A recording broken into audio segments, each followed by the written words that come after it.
Okay, the next shape we want to do is this disc here. Create, document, we'll call it disc. Okay, and again you can call it anything you want. And this one I'm going to build from the top view. Now again, these parts can be built many different ways. I'm just showing you how I might build them. You might have a different way of building them. So let's go from a top view on this one. Sketch, and hit N and P. And now I need a circle and another circle. And it looks like that circle might be, oh, maybe about like that. Look okay. Now, these three circles here, let's worry about those later. Let's first get this extruded. So right-click, extrude, and I'm just going to come up just a little ways. Doesn't look like it's too much. And that looks good. Great. Now, let's make 3 holes.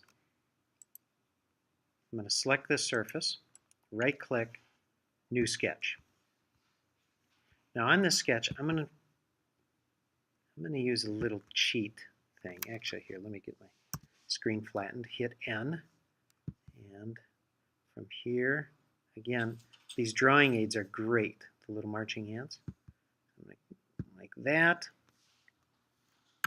Return to accept, and now I'm going to use a command here called circular pattern. I'm going to select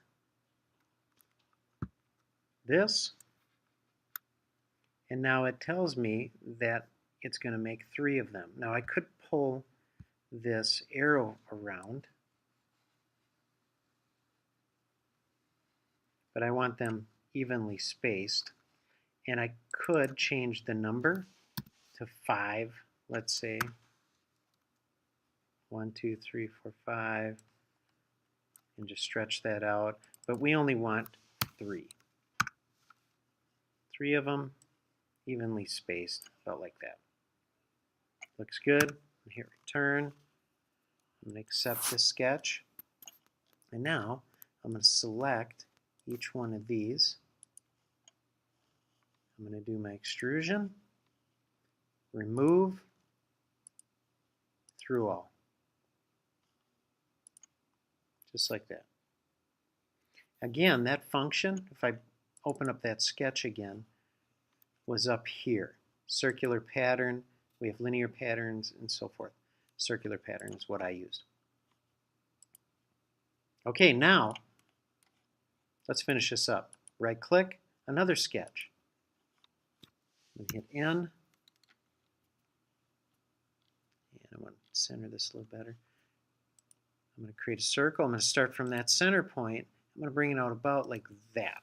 If we look at our part, accept it, zoom in, right click, extrude, or again use the extrude button here. I like to use the one in the dialog box, and I'm going to bring that up to about there, and looks good. This part's done.